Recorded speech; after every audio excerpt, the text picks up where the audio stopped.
Good morning student. आज हम resources यानी संसाधन के बारे में पढ़ेंगे। This lesson belong to geography, so we discuss about the geographical lesson, resources, importance and use. First of all, we discuss about the resources and its definition. The substance provided by the nature to satisfy our basic needs and are used by us in various forms are known as resources. संसाधन वह substance कहलाते हैं जो प्रकृति से प्राप्त होते हैं और जो हमारे बेसिक नीड्स की आपूर्ति करते हैं, और ये अलग अलग फॉर्म में हमें उपलब्ध होती है। आसान लैंग्वेज में कहें तो संसाधन वह साधन है जो हमें प्रकृति से प्राप्त होता है और प्रकृति से प्राप्त होने के बाद वो हमारी आवश्यकताओं की पूर्ति करता है और आवश्यकताओं की पूर्ति उसके अलग अलग फॉर्म्स के द्वारा कराई जाती है। हमारी जो सेटिस्फैक्टरी पोजीशन है उस तक पहुंचाने का कार्य रिसोर्सेस करते हैं। मानव की जब शुरुआती जीवन के प्रारंभिक जीवन जब आदिवासी काल में था तो धीरे धीरे उन्होंने संसाधनों का उपयोग करना शुरू किया। जैसे जैसे उनको संसाधनों के बारे में जानकारी मिलती रही कि ये संसाधन क्या काम आता है, उसके हिसाब से उन्होंने धीरे धीरे आगे प्रोसेस वाइज का यूज करना शुरू किया अपनी आवश्यकताओं की पूर्ति के लिए। रिसोर्सेस आज के जीवन में सबसे महत्वपूर्ण संसाधन है, जो महत्वपूर्ण वस्तु है। अगर हम कहें तो आज देश की उन्नति में रिसोर्सेस का बहुत ही महत्वपूर्ण योगदान रहता है। अब रिसोर्स में नेचुरल जो रिसोर्सेस है, जो भी हमें प्रकृति से प्राप्त होते हैं रिसोर्सेस, उन रिसोर्सेस में एयर, वाटर, मिनरल्स, ऑयल, ये सभी रिसोर्सेस कहलाते हैं। इनका हम उपयोग करके अपने जीवन को एक बेहतरीन ढंग से चलाने का प्रयास करते हैं। रिसोर्सेस के बारे में कहें तो आज जो मॉडर्न युग में देखें हम तो इसका दोहन बहुत ज्यादा हो रहा है। आज जो मानव का जीवन है वो रिसोर्सेस के बिना संभव ही नहीं माना जाता। जल का उपयोग हो, चाहे जमीन का उपयोग हो, चाहे किसी भी वस्तु का जो प्रकृति से हमें मिलती है, उसके उपयोग के बिना पृथ्वी पर जीवन की कल्पना भी नहीं की जा सकती। कल्पना करना और सोचना, ये दोनों चीजें अलग हो जाती हैं। दूसरे जब ग्रह की बात करें, पृथ्वी के अलावा जो अन्य ग्रह है, वहां पर रिसोर्सेस बहुत है, पर कुछ रिसोर्सेस की कमी है, इसलिए वह जीवन संभव नहीं। पृथ्वी एकमात्र ऐसा ग्रह है जहाँ पर रिसोर्सेस सभी तरह के उपलब्ध हैं। इस कारण पृथ्वी यूनिक ग्रह कहलाता है। अब मानव इनका उपयोग करके इनको सही तरीके से यूटिलाइज करता है और यूटिलाइज करने के बाद इनका उपयोग करता है। संसाधनों का सही उपयोग तो होना चाहिए जिससे वो हमारे काम आ सके, पर दोहन नहीं होना। उपयोग होना चाहिए पर दोहन ज्यादा नहीं होना। वेस्टेज भी बहुत ज्यादा होता है, जो रिसोर्सेस होते हैं वो वेस्ट भी बहुत ज्यादा किए जाते हैं मानव द्वारा। इस पर भी रोक लगनी चाहिए। शुरुआती हम देखे अपनी नीड्स को सेटिस्फाई करने के लिए जो अर्ली ह्यूमंस है, जो आदिवासी या यो भी आदि मानव जो कहलाते थे, वो आदि मानव इनका उपयोग करके अपने जीवन को वो आरामदायक तरीके से जीते थे।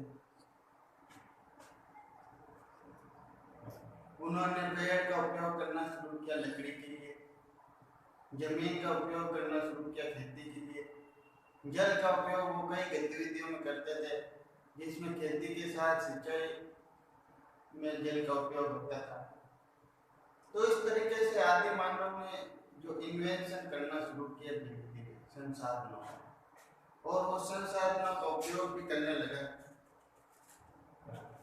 फिर आगे जो सेंचुरी आई, उन सेंचुरी में हम देखते हैं कि उन्होंने मशीन का निर्माण करना शुरू किया। मशीन में भी कई मिनरल्स यूज होते हैं, जैसे ऑयल है, पेट्रोलियम, डीजल, ये मशीन इनके द्वारा चलती है, तो इनके उपयोग को प्राथमिकता दी गई। इलेक्ट्रिसिटी जो संसाधन है वो भी हमें प्राप्त होता है वाटरफॉल से, झरनों से। प्राकृतिक संसाधन की अगर बात करें तो दो तरीके से इसका उपयोग होता है। इकोनॉमिक वे से देखें तो वाटरफॉल का उपयोग इलेक्ट्रिसिटी बनाने में होता है, और सामान्य उपयोग में तो है वाटरफॉल का उपयोग।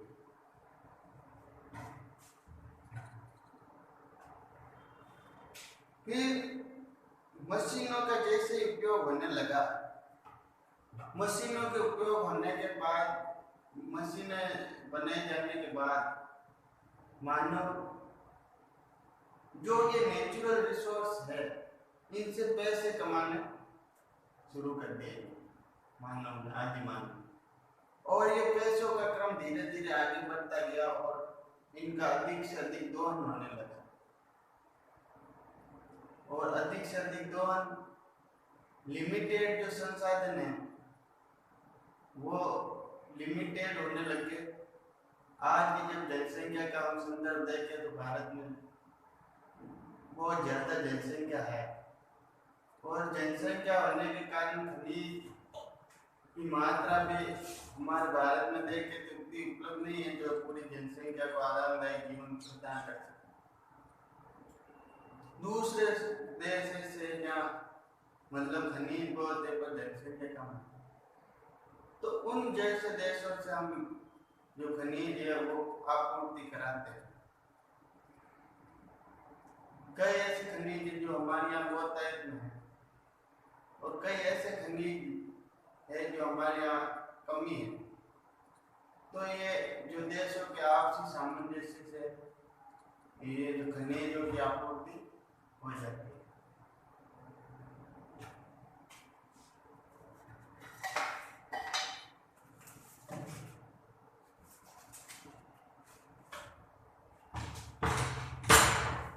फिर हम अलग अलग अगर देखें तो विंड एनर्जी का हम उपयोग करते हैं इलेक्ट्रिसिटी बनाने में। विंड मिल जो पवन चक्कियाँ चलती है रेगिस्तान इलाकों में या खासकर हवा जहाँ ज़्यादा होती है, वायु का उपयोग करके विंड मिल से इलेक्ट्रिसिटी बनाई जाती है, ये बहुत ही उपयोग है। दूसरा उपयोग हम देखें बेसिक नीड्स की, आज के जीवन का जो बेसिक हिस्सा है इलेक्ट्रिसिटी, वो वाटरफॉल के through hydro electricity, hydro power station लगे बने होते हैं, वहाँ इलेक्ट्रिसिटी का निर्माण होता है। दूसरी तरफ हम देखें तो वाटरफॉल विंड मिल जो होते हैं उसके उपयोग से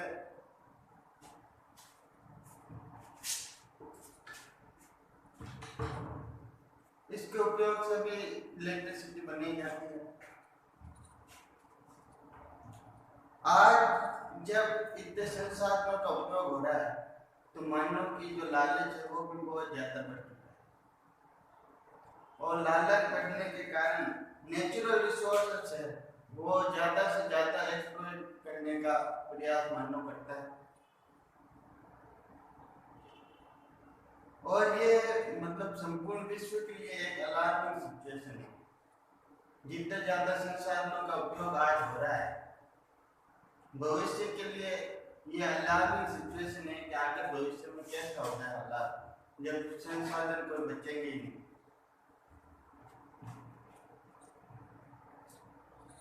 मानव की क्रिएटिविटी बहुत ज्यादा है, रचनात्मक क्रियाएं मानव बहुत ज्यादा करता है और इन रचनात्मक क्रियाओं में संसाधनों का उपयोग बहुत ज्यादा होता है।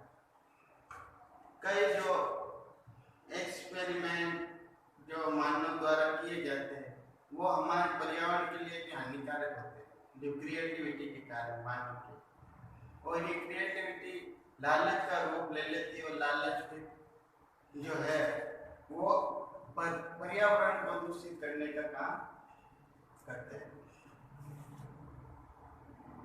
जो नेचर का बैलेंस है वो भी इस कारण बिगड़ता है। जितना ज्यादा हम पेट्रोल डीजल इनका उपयोग करते हैं, वाहनों का उपयोग करते हैं, तो वाहनों का उपयोग करने से जो प्रदूषण का जो लेवल है वो भी बढ़ रहा है और प्रदूषण का लेवल बढ़ने से ग्लोबल वार्मिंग और ये बहुत सारी समस्याएं जो आज मानव जीवन में होती है वो होना शुरू हो जाए। ये प्रकृति का नियम है। आज जब लॉकडाउन की सिचुएशन है तो उसमें हम देखते हैं कि वाहन कोई चल रहे नहीं है एक डेढ़ महीने से, तो उस सिचुएशन में हम देखें प्रदूषण का लेवल बहुत मतलब साफ हो गया है। तो ये सिचुएशन कब है जब मानव संसाधनों का उपयोग कम कर रहा है, अपनी जो आवश्यक चीजें उसका उपयोग ज्यादा कर रहा है। ऐसी सिचुएशन देश में इसलिए आती है ताकि लोग जागरूक हो सके। हमें उसका बैलेंस बनाए रखना, जो रिसोर्सेस है उनका कम से कम उपयोग करके उसको मतलब बैलेंस बनाए रखना, उसको संरक्षित करने का कार्य हमें करना। अब value of resources,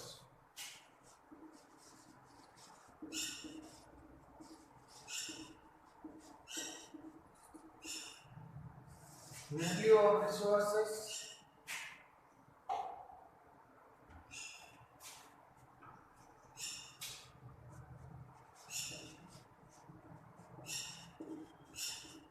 the work of an object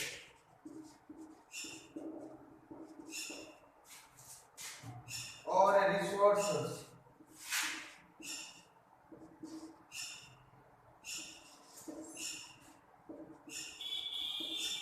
is known as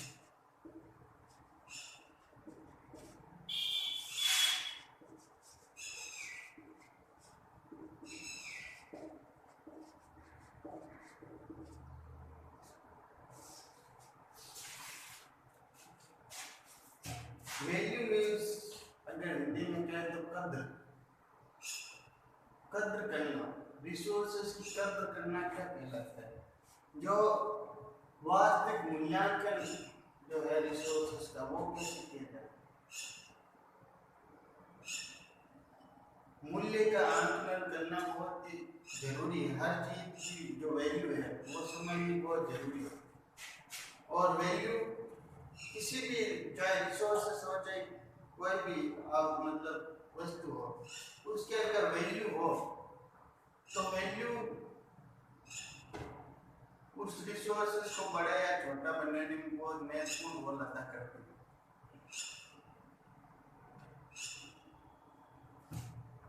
अब वैल्यू जो रिसोर्सेस की है वो समय के साथ या स्थान एक स्थान से दूसरे स्थान के साथ परिवर्तित होती रहती। वैल्यू के संदर्भ में हम डिस्कस करें तो जहाँ रिसोर्सेस ज्यादा उपलब्ध है बहुत सारे होते हैं, टू मच होते हैं, वहाँ वैल्यू उसकी नील होती है, मतलब उसकी कोई वैल्यू नहीं।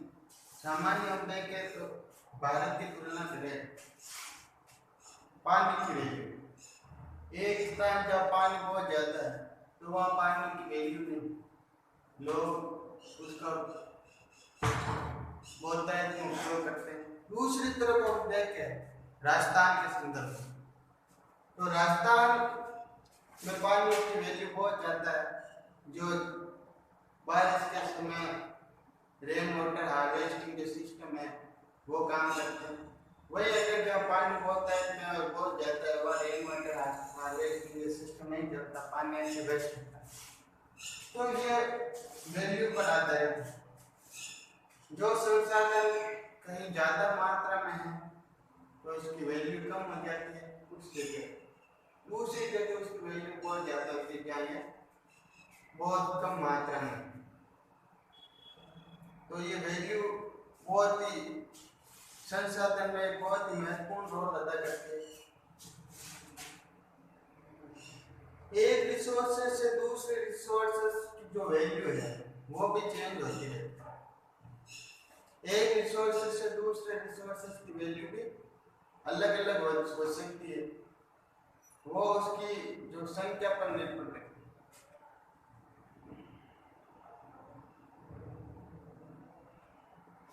है। एक रिसोर्सेज जिसकी प्राकृतिक वैल्यू होती है, इकोनॉमिक वैल्यू होती है, सॉरी आर्थिक वैल्यू, दूसरी तरफ उसकी एस्थेटिक वैल्यू भी हो सकती है।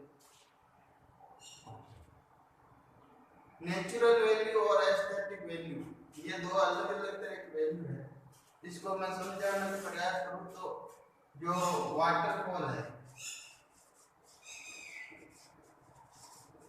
वाटरफॉल का हम उपयोग करते हैं इलेक्ट्रिसिटी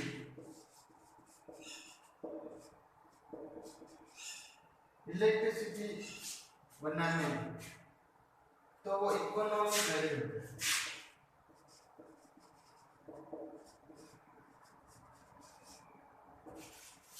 और वाटरफॉल का अगर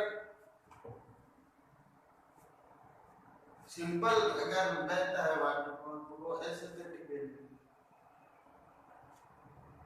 एस्थेटिक मतलब प्राकृतिक परिवेश में जो होना है वो होगा, पेयजल के उपयोग में या अन्य कोई साधन है उसके उपयोग। बाकी अगर हम उसको इलेक्ट्रिसिटी बनाने में यूज दें तो वो उसकी वैल्यू क्या हो जाती है, बढ़ जाती है, वो इकोनॉमिक वैल्यू हो जाती है। तो ये वैल्यू वाटरफॉल से हम आसानी से समझ सकते हैं कि ये वैल्यू क्या होती है। कई ऐसे रिसोर्सेज हैं जो इकोनॉमिक रूप से वैल्यूएबल है, कई ऐसे रिसोर्सेज हैं जो इकोनॉमिक वैल्यू उनकी हाई है तो लोग उनकी वैल्यू बहुत ज़्यादा करते हैं, और जो इकोनॉमिक रूप से जिन संसाधनों की वैल्यू नहीं है उनका दोहन भी कम होता है, ज़्यादा उपयोग नहीं करते लोग और उसकी वैल्यू भी कम होती है।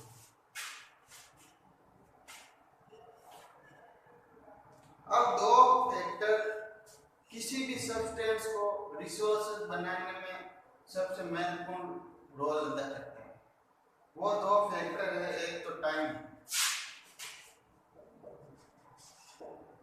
और एक है टेक्नोलॉजी।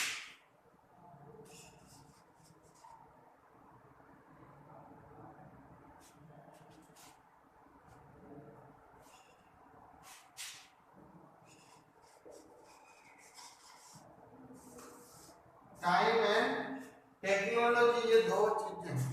टेक्नोलॉजी में तकनीक और टाइम मतलब समय, ये दो चीजें किसी भी सिंपल सब्सटेंस को रिसोर्सेज बनाने में महत्वपूर्ण रोल अदा करते हैं।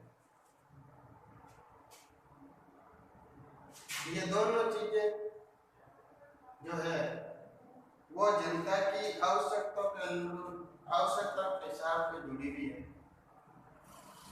जितनी मनुष्य की आवश्यकता होती है उसके हिसाब से ये दोनों चीजें जुड़ी हुई है।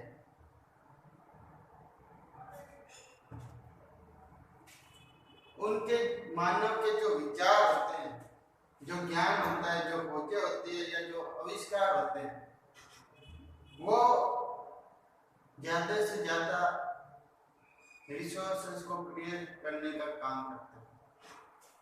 तो ये टेक्नोलॉजी जो आज मानव बहुत उन्नत पर आ गया तकनीक के कारण, तो तकनीक से जो भी सिंपल सब्सटेंस है उसको मानव खोज द्वारा अपने विचार द्वारा उसको एक रिसोर्सेज बनाने में बहुत महत्वपूर्ण रोल होता है।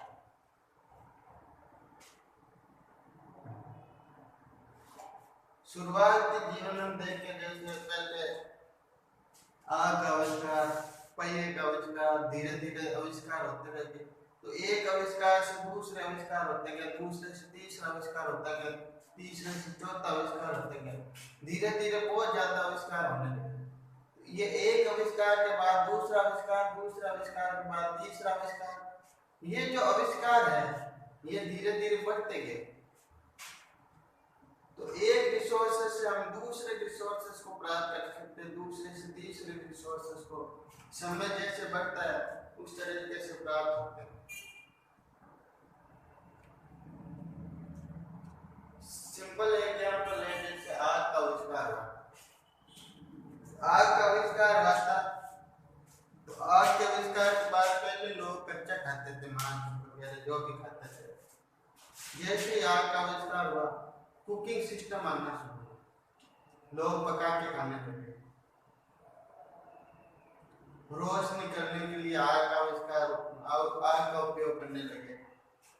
तो ये सब चीजें धीरे धीरे इन्वेंशन होता है। पहिए का आविष्कार हुआ, पहले मनुष्य पैदल जाया करता था एक जगह से दूसरी जगह। जब उसके पत्थर को लुढ़कते हुए देखा आदि मानव ने तो उसको पत्थर को गोल शेप दिया और वो धीरे धीरे लुढ़कने लगा। तो उससे धीरे धीरे पहिए का आविष्कार हुआ और आज उस पहिए के उपयोग से बहुत सारे जो यातायात के साधन हैं वो चलने लगे। कई जो थ्योरीज है वो व्हील के सिद्धांत पर कार्य करती है। तो ये सब संभव हो पाया क्योंकि टेक्नोलॉजी और मानव की जो विचारधारा है वो वेग होती है, अनंत होती है। मानव की क्रिएटिविटी के कारण वो बहुत सारी चीजें सोच सकता है, कर सकता है। तो इससे हम कहें तो सबसे जो मुख्य संसाधन है वो ह्यूमन है। ह्यूमन जो संसाधनों का उपयोग करता है वो खुद एक संसाधन है, उसकी सोच से नए नए रिसोर्सेस उपलब्ध होते हैं। तो human resources, human is also resources. उनका जो ज्ञान होता है, जो स्किल होता है, उससे कई इन्वेंशन और कई डिस्कवरीज होती है। तो ह्यूमन खुद एक रिसोर्स है। Now we discuss about the types of resources. There are three main types of resources.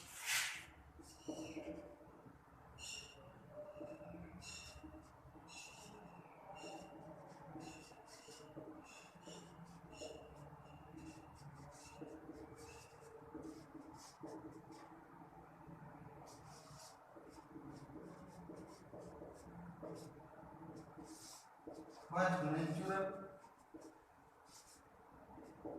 second man-made, human-made or human.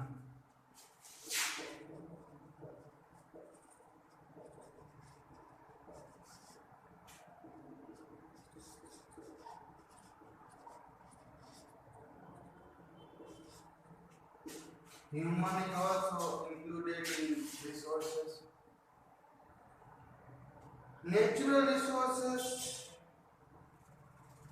जो हमें प्रकृति से प्राप्त होता है, प्राकृतिक जो भी चीजें होती है वो नेचुरल रिसोर्सेस में आती है। अब नेचुरल रिसोर्सेस में जो रिसोर्सेस है उसको अलग अलग पार्ट में बांटा गया है। Resources that we get from the nature is called natural resources. और जो हमारे बेसिक नीड्स की आपूर्ति कराते रिसोर्सेस, सामान्यतः बेसिक नीड्स की आपूर्ति कराते हैं, ये हमने डेफिनेशन पढ़ा है। जो पहले परिभाषा आई थी, हमारी जो बेसिक नीड्स है उनको उनकी प्राप्ति कराने का जो देय है वो पूरा किसको जाता है? रिसोर्सेस को। तो रिसोर्सेस जो मेन, अब जो नेचुरल रिसोर्सेस है उसमें वाटर, सॉइल, लैंड, ये सब नेचुरल रिसोर्सेस में आते हैं। उसके अलावा रिसोर्सेस को और भी क्लासिफाइड किया गया अलग अलग स्रोतों को देखते हुए। वो अलग अलग सोर्सेस जो स्रोत है उसके बारे में हम डिस्कस कल करेंगे। आज हमने जो रिसोर्सेस की उपयोगिता, उसकी परिभाषा, वैल्यू क्या होती है रिसोर्सेस की, उसके बारे में डिस्कस किया। कल हम रिसोर्सेस के जो अन्य प्रकार है उनके बारे में डिस्कस करेंगे, कितने प्रकार के होते हैं, जो नेचुरल, ह्यूमन मेड और ह्यूमन, इसके अलग अलग कैटेगरी वाइज क्लासिफिकेशन किया गया है। तो उसको हम अलग अलग फैक्ट में समझेंगे और डिस्कस करेंगे। उसके अलावा जो हिस्ट्री का लेसन हुआ था, जो सिविक्स का लेसन पहले हुआ था, उसमें हमने बहुत पूरा लेसन का डिस्कस किया और पूरे लेसन के डिस्कस में से मैंने कुछ क्वेश्चन भी पूछे थे, 4-5 जो क्वेश्चन थे वो, और मुझे अभी तक मतलब इनके आंसर प्राप्त नहीं हुआ किसी से। फिर भी आज मैं जो रिसोर्सेस है उसके बारे में एक क्वेश्चन पूछना चाहूंगा। कोई एक ह्यूमन मेड रिसोर्सेस का नाम बताना। कोई एक ह्यूमन मेड रिसोर्सेस का, या दूसरा क्वेश्चन पूछूं तो एक कोई एग्जाम्पल देना है जिसकी वैल्यू समय के साथ बदल जाती है, समय के साथ परिवर्तित हो जाती है।